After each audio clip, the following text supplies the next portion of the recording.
tankers. And in sports, Raptors to face Warriors in Game 6 of NBA Finals tonight. We'll have the details of these and other stories after this message. Caribbean's Powerhouse, Vaughn.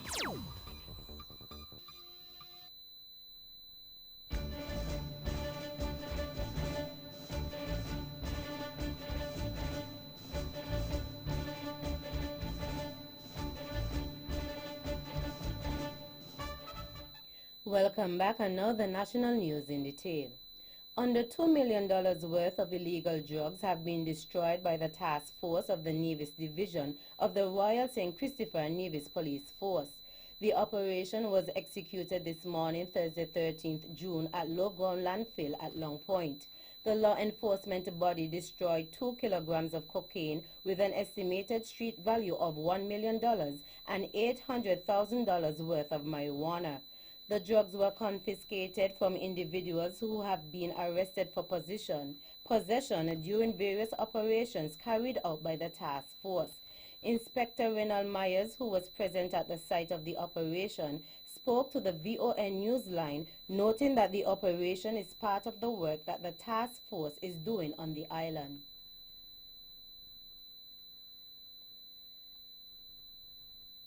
This information will be reported after the DA office in Barbados, so we have a proper tally of what the task force in Nevis is doing in relation to drug eradication and destruction, and that's come with accountability. So it's really accountability of what the drug squad is doing the task force is doing in Nevis at this time.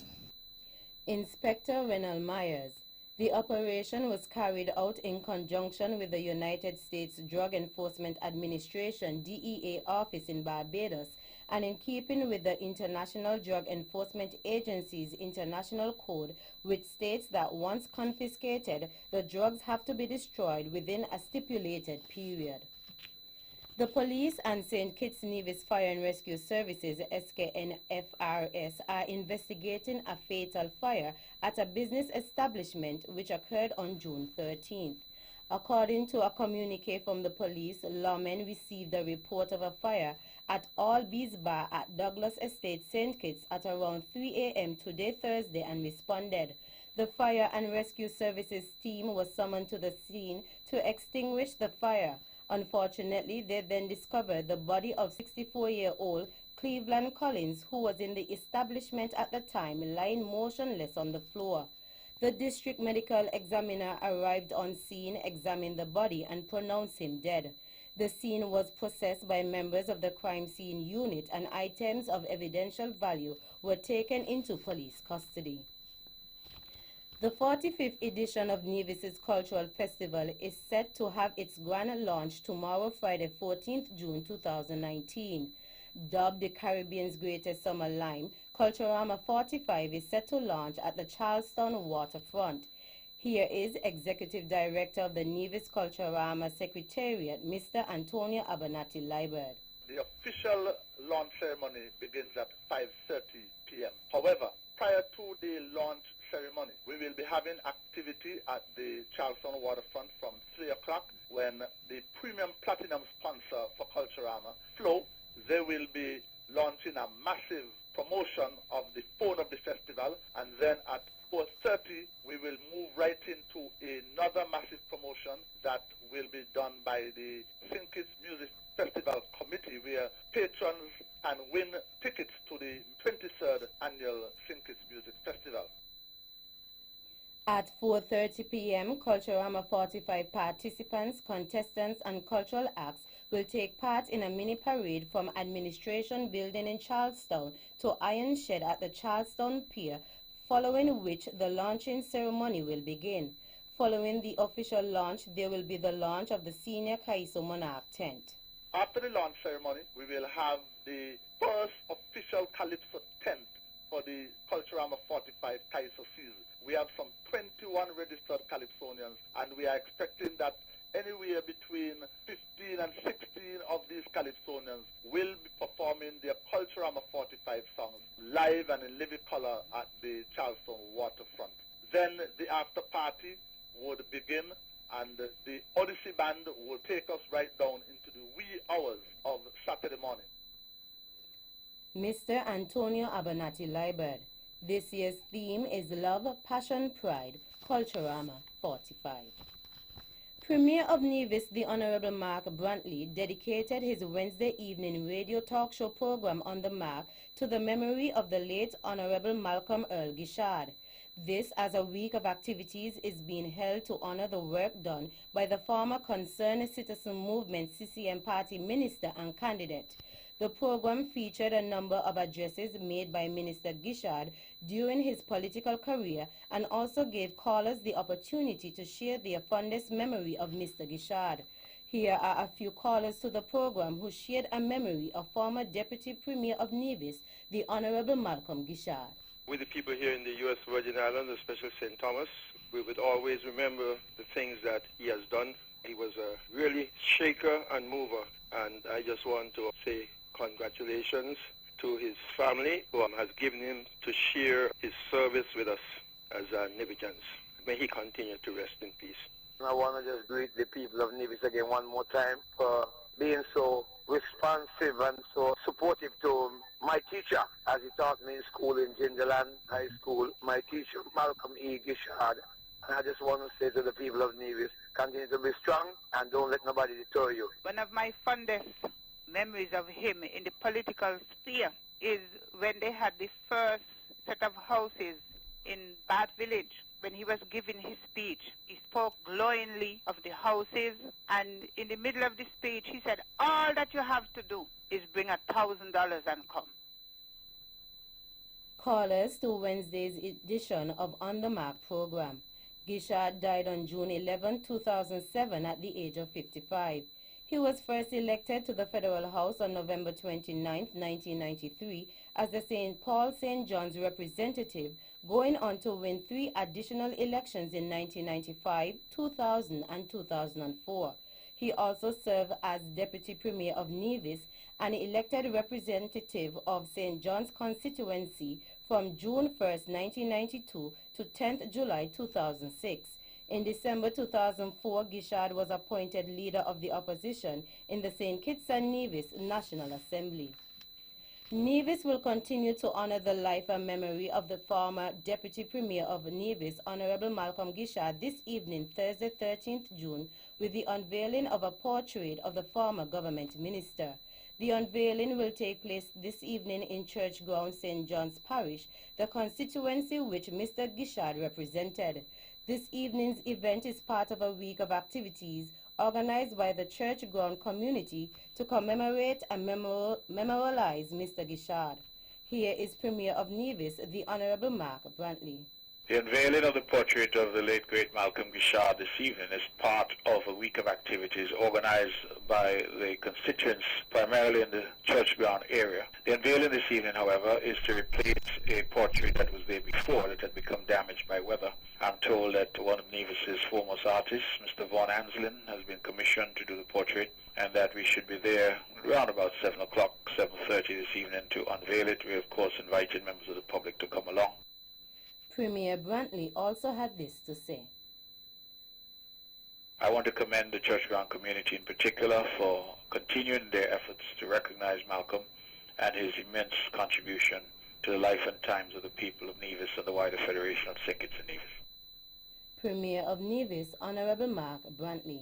Prior to the unveiling ceremony, there will be a health talk on non-communicable diseases with members of the Department of Health. The week of activities culminate on Saturday, 15 June, with a cleanup of the community at 6 a.m. and a fun day at the Church Ground Hard Court at 6 p.m. The Government of National Unity here in St. Kitts and Nevis will seek to address certain issues and questions surrounding electoral reform. Additionally, one such question is should nationals of St. Kitts and Nevis residing overseas be allowed to vote in local and national elections here in the Federation, which has sparked much public debate. The Team Unity government tabled an amendment to the National Assembly Elections Act to impose a residency requirement for a national to be eligible to be registered as a voter. On March 28, 2018, the National Assembly Elections Amendment Bill 2017 was first given its reading and seeks to amend Section 37A, replacing the expression ordinarily resident on the registration date with the words ordinarily resident for at least 6 months before the registration date. Attorney General is the Honorable Vincent Byron Jr. There have been put forward a bill to indicate the question of an amendment to the National Assembly Elections Act. We have had a first reading of that, and we have had quite a bit of public discussion, people calling into the radio stations and so forth. We in Cabinet, the Executive, will have to establish a date shortly once there has been final determination as to the form of which this amendment to the National Assembly would take place. We say that our citizens, if they want to register to vote in a particular constituency, you should be able to show that you have had residency for extended period of time. These, of course, may well affect those citizens who don't reside here in our country. Attorney General, the Honorable Vincent Byron Jr. Nevis's Deputy Premier, the Honorable Alexis Jeffers, has provided an update on the Newcastle Police Station project after a decision was taken by the NIA in 2016 to shut down the old police station as conditions there were unfit for persons to work in. The facility was demolished with the aim of safeguarding individuals from unhealthy conditions. Due to the closure of the station, police officers who were stationed there were deployed to neighboring police district as a temporary measure. Here is Minister Jeffers.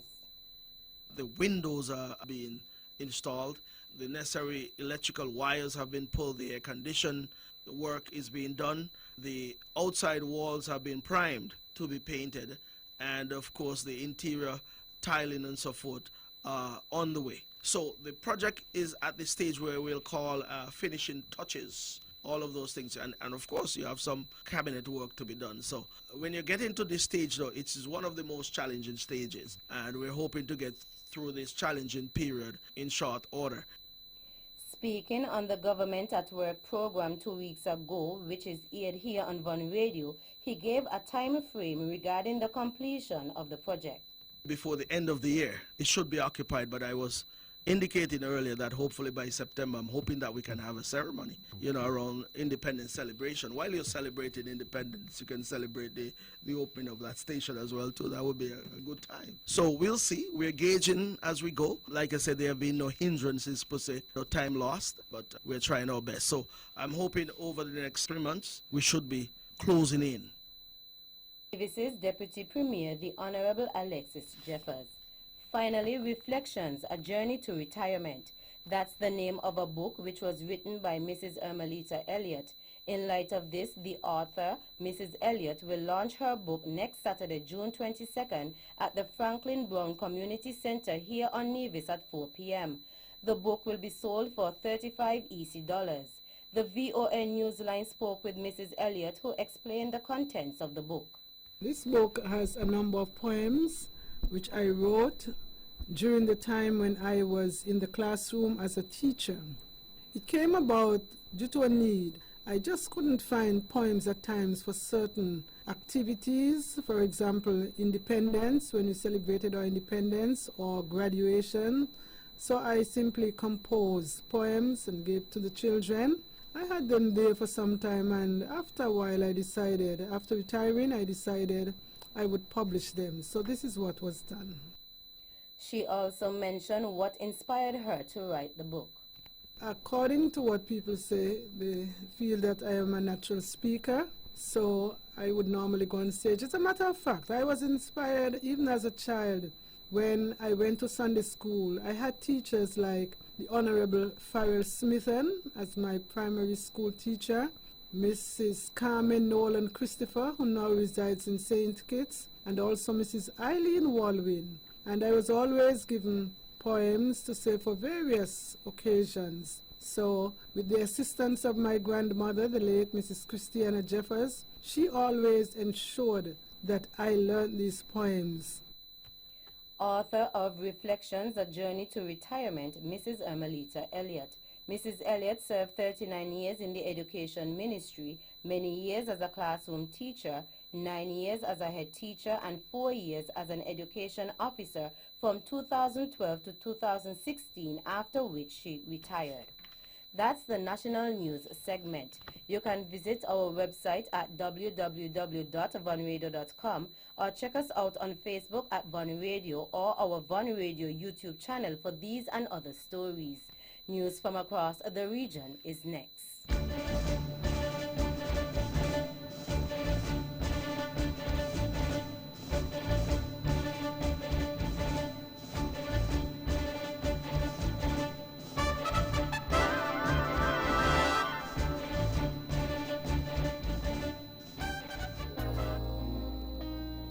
Ladies and gentlemen, this here's another one for the steppers.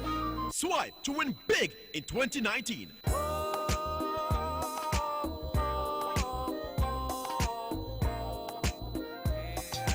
That's right, the Bank of Nevis Limited is once again giving you, our valued customers, a chance to win big.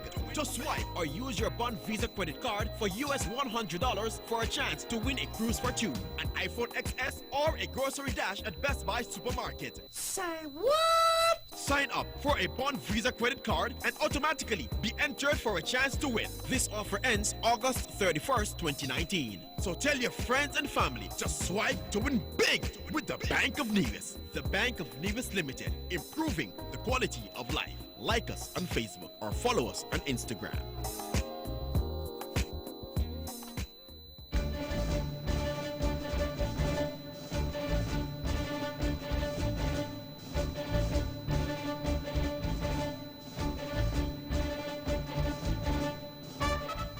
Welcome back, and now the regional news in detail. In the Cayman Islands, 2 Jamaican nationals received prison sentences Wednesday for their roles in importing more than 800 pounds of ganja to Cayman Islands. Xavier Shane Watson, 43, and Malson Campbell, 66, pleaded guilty to importation of ganja, importation of cannabis oil, and importation of cannabis resin. Watson was sentenced to 30 months in prison by Magistrate Valdez Foldats, and Campbell was sentenced to 28 months. The court heard Wednesday that the peer and a third person, Dalton Alfonso Wright, was apprehended on 18th March after being approached by police officers while on a boat located 11.5 nautical miles away from Grand Cayman. During a brief chase, Watson and Campbell were seen throwing packages overboard, which were later determined to contain ganja. Crown Counsel Darlene Oko said that the police recovered 810 pounds of ganja, 1.29 grams of cannabis oil, and 2.1 pounds of cannabis resin once the vessel was stopped. Oko said that the street value of the ganja was US $939,000, but neither Watson nor Campbell played a leading role in the operation. Campbell and Watson were also sentenced to 6 months for importation of cannabis oil and 6 months for importation of cannabis resin, but those sentences will run concurrently. The third member of the group, Dalton Alfonso Wright, will next appear in court on 20th June. News from the British Virgin Islands. The number of reported criminal cases involving minors in the British Virgin Islands has dropped significantly, Director of Public Prosecutions DPP Kim Collis has said. Collis gave that report to the 2019 Standing Finance Committee, SFC, when she appeared before them back in April. Collis, whose statements were recorded in the 2019 SFC report published this month, indicated that her office was of the view that the decrease in juvenile crime in 2018 was partially accountable as a result of the number of young persons that left the territory following the hurricanes in 2017. During her presentation, SFC member and Education Minister Dr. Natalio Wheatley pointed to the number of students disturbances at the Elmore Stott High School. He argued that the Commissioner of Police advised him that they allow the school to handle the disturbances rather than logging them to avoid criminalizing the youngsters. However, Dr. Wheatley inquired from Hollis whether she endorsed that approach. In response, the DPP said the disturbances should be logged, but just for the record-keeping purposes to see whether those juvenile delinquents would become repeat offenders. Guyana and Ghana have signed an agreement that will allow citizens to travel to each other's country without need for visas. The visa waiver agreement was one of several bilateral agreements covering several areas of mutual interest, which were signed yesterday after Ghana's President Nana Akufo-Addo arrived in the country for a two-day state visit. According to Caribbean 360 Director General of the Ministry of the Presidency, Joseph Harmon, said that the abolition of visa requirements for citizens of the two states will apply to all holders of diplomatic, official, and regular Guyanese passports. Harmon said one of the other agreements related to Ghana lending technical support to Guyana's oil and gas sector. Additionally, agreements on trade and industry were signed as the West African Territory expressed interest in Guyana's timber and rum industries. News from Trinidad and Tobago. Attorney General Faris Al-Wari says an increase in crime and murders has been reported due to the country's migration situation.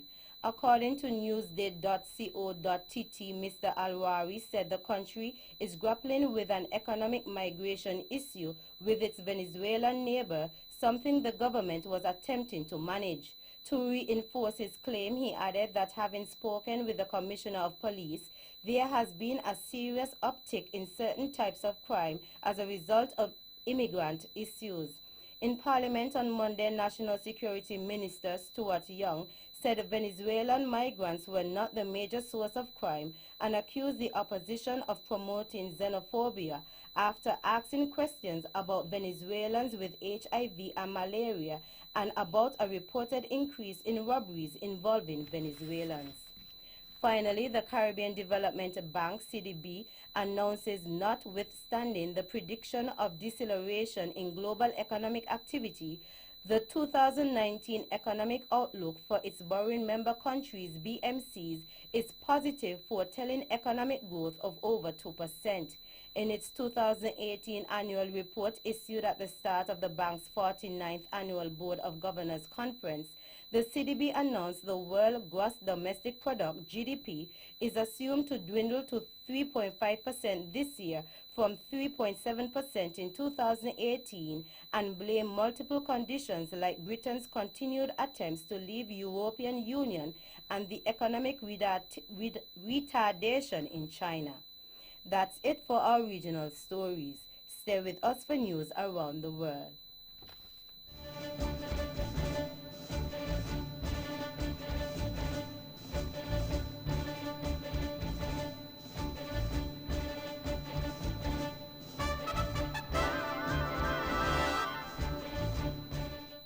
Welcome back. And now the international news in detail. U.S. Secretary of State Mike Pompeo has blamed Iran for a blatant assault on 2 oil tankers in the Gulf of Oman. He said the U.S. had made its assessment based on intelligence about the type of weapons used. A senior Iranian official earlier told the BBC Iran has no connection with the explosions on Thursday morning. Dozens of crew members were rescued after explosions on the Japanese-owned Kakua Courageous and the Front Altair, owned by Norway. The suspected attack in one of the world's busiest oil routes came a month after 4 oil tankers were attacked off the United Arab Emirates. Meantime, Iran has said it had nothing to do with the assault. More in this BBC report.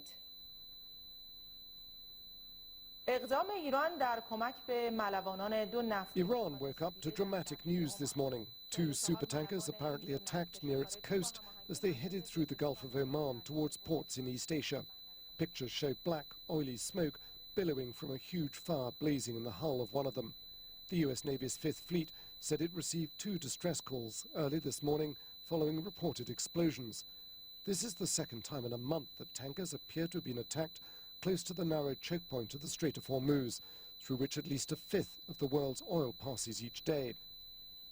That brings us to the end of our news segments. The latest in sports is next.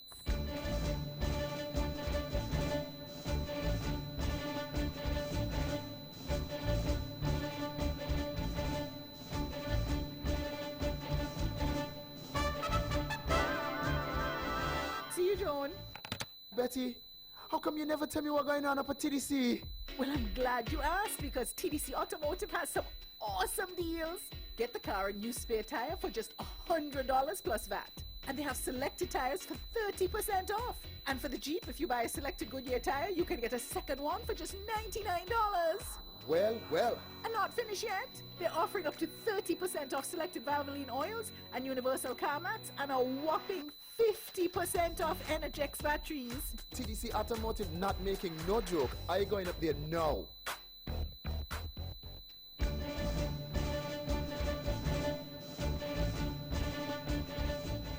Welcome back, and now the sports in detail. In basketball, the Toronto Raptors will face the Golden State Warriors this evening at 9 in Game 6 of the NBA Finals.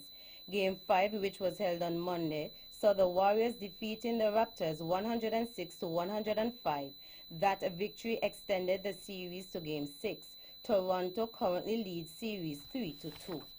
In cricket fans endured more frustration today as the start of India versus New Zealand at Trent Bridge was delayed by rain and a wet outfield.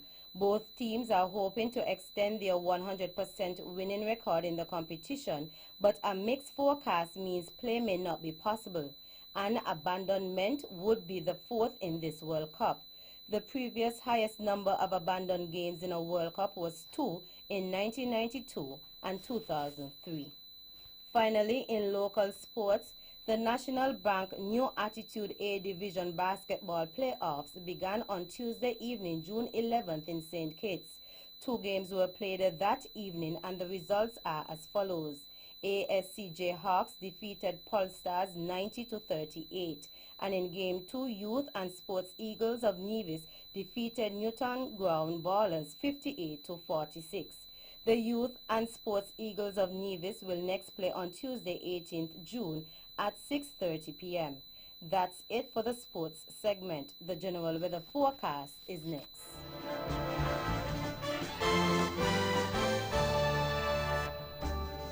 Welcome back, and now the local weather forecast for St. Kitts and Nevis.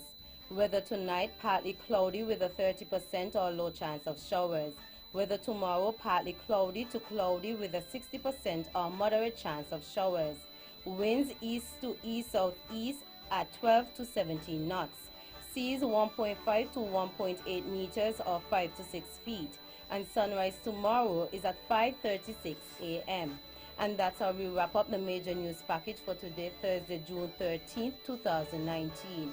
Before we go, let's take a look at the headlines once again. Nationally, just under $2 million worth of illegal drugs destroyed by law enforcement authorities on Nevis. And a fatal fire being investigated by lawmen, 64-year-old man perishes. Regionally, 2 sentenced to prison for importing 800 pounds of ganja in the Cayman Islands. Internationally, U.S. blames Iran for attacks on oil tankers. And in sports, Raptors to face Warriors in Game 6 of NBA Finals tonight. On behalf of the rest of the news team, I am Tammy Reed, wishing you a pleasant evening.